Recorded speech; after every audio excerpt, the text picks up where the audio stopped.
They said it couldn't make it home. Too many holes in its wings. Too much smoke is pouring out of the engine. Too much blood on its cockpit. But time and time again, the Supermarine Spitfire defied every odds stacked against it. It was the fighter plane that wouldn't die. If you're new here, like this video, share it with a friend who likes history, and subscribe, because what you're about to see is how one plane became a legend of survival. The Spitfire was not just a plane, it was Britain's salvation in its darkest hours. Sleek, fast, and forever adaptable, it embodied the idea that pilot and plane could survive the unimaginable. More than 20,000 Spitfires were built from 1938 to 1948, each of them carrying not just the burden of a war effort, but the pride of a nation. And while some were lost in battles, many others rattled home, their wings perforated, but for the stitches that should have taken them down while flying. This wasn't luck. This was engineering against human courage in the worst of circumstances. Each rivet, each bend, each design calculation was the difference between life and death at 25,000 feet. This is the story of how the Spitfire lived when everyone said it should have crashed. We'll read of bows bent wings but still flying, engines that ceased in flight yet flew their crews home, cockpits shattered by cannon bursts yet still enough to save a life.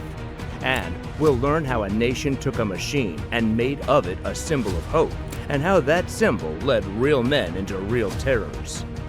To understand why the Spitfire could absorb punishment that would disintegrate other aircraft, you have to take a look at its build, because this wasn't a case of luck. It was a case of masterful engineering meshing with the brutal nature of war.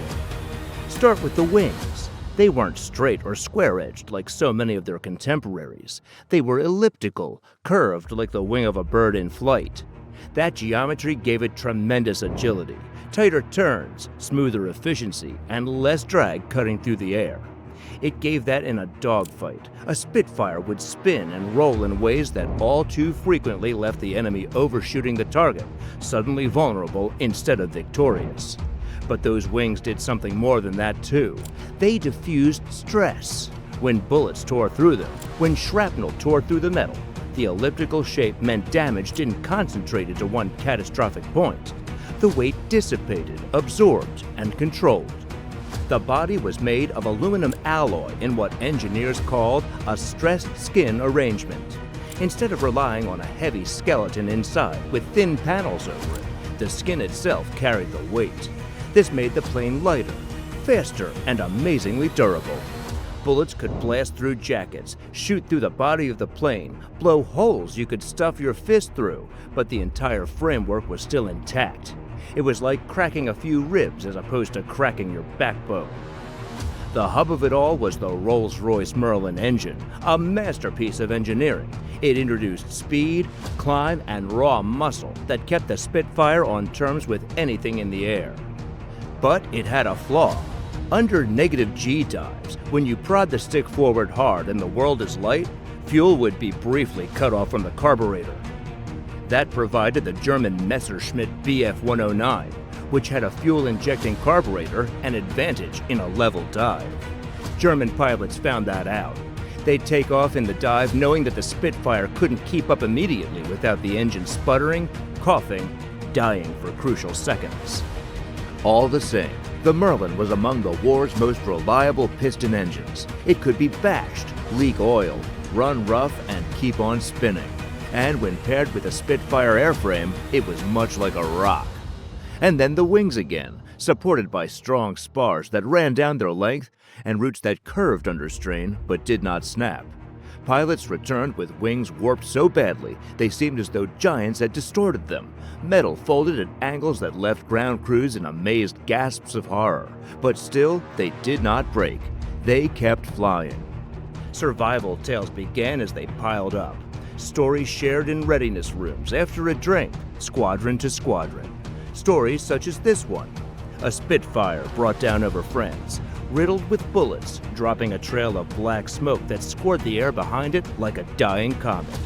The pilot could sense the controls throb, catch flashes of daylight in torn metal where there should have been solid plane, But the Spitfire would not let go.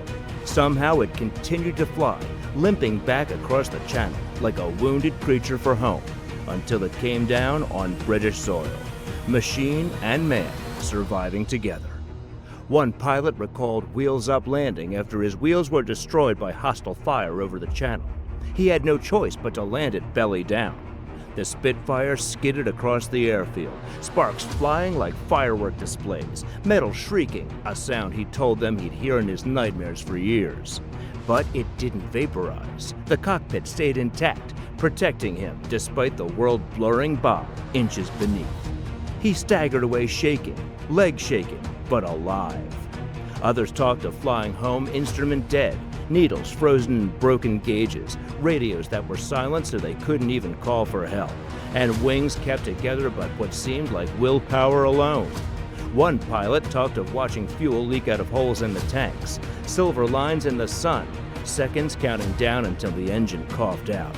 He could see the coast, he could see home, but the math didn't work. He shouldn't have gotten there. But the Spit flew like a hunting bird. That same elliptical wing that made it so formidable in a dogfight now saved his life in complete silence. It carried him to the coast, where he crashed in a field, the plane sliding to a stop in upturned earth, and he simply sat there for a full minute, just breathing. The psychological cost was awful. Imagine sitting in that cockpit, sweating palms on the stick, racing heart that's trying to force its way out of your neck. You're not fighting gravity and the Germans, you're fighting your own fear. Every jerk, every groan is the end approaching. You're 19, 22, or 25, and you're sure you're gonna die. And then, the miracle. Your tires hit the ground, or your stomach scrapes across the lawn, and you live. You step out on legs that barely work, and you reach out and touch that mangled metal, that crushed wing, and something breaks inside you. Relief. Thankfulness, love even, for a machine that has preserved your life. That homecoming, to have abandoned a broken but loyal machine, stayed with these men forever. Years on, they'd still well up remembering it. Of course, the Spitfire wasn't alone in the air. It had a companion in the Hawker Hurricane, simpler, easier to service, and as rugged as a hammer. Fabric-covered steel tubing could take a beating and be fixed in the field with ease. Its ground crews loved it, but it couldn't match the Spitfire's performance handling. It was the steady workhorse doing the heavy lifting, while the Spitfire became the thoroughbred, faster, more refined, more deadly in the hands of a great pilot. The German Bf-109 had its own advantages. Its fuel-injected engine enabled it to dive without power loss, giving it a vital edge in some cases. But its construction was not so strong. Damage to a Spitfire, a wing spar distorted out of shape, panels riddled with holes, would disintegrate a Messerschmitt. Its reduced undercarriage made it harder to land, especially on rough airstrips. Pilot error or damage from combat could roll it over in an instant. In so many respects, the Spitfire's greatest virtue wasn't really what it did in combat, but how often it returned its pilots home. And then there were stories that tested survival to legend. Impossible stories, yet they were documented, confirmed, and actual. One pilot lost his propeller completely when the enemy fire reduced the gear to scrap. Gone. The engine died instantly, and he found himself gliding over enemy lines. No power, no option, just wind and that beautiful elliptical wing. He was flying over enemy territory, occupied France below him, with every minute of decency bringing him nearer to capture or death. But the Spitfire's swept wing held him up. He turned it into a glider, descending quietly, mile for mile, a gamble, saving every foot of height. He trimmed it just so and discovered that place where the aircraft wanted to fly, even without power.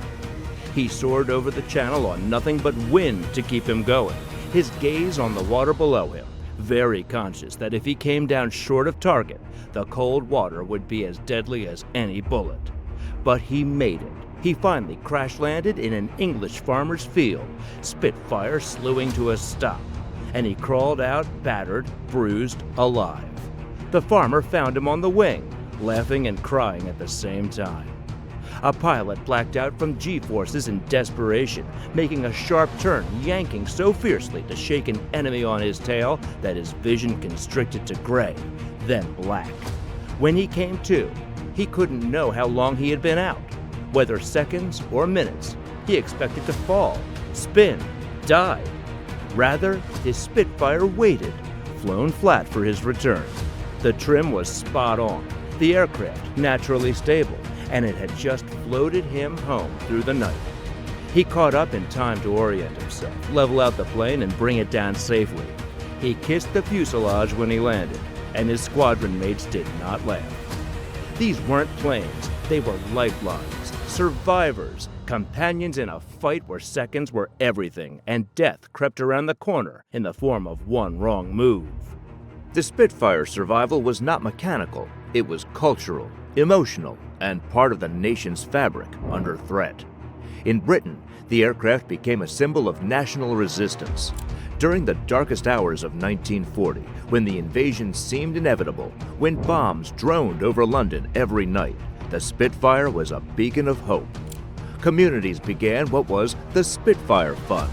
Money was donated, from school children's pennies saved to businesses' contributions of thousands of pounds, to help buy more fighters. A Spitfire was £12,000, a fortune at the time, but seemingly, towns and villages around the country raised the money. Each aircraft bore its donor's name.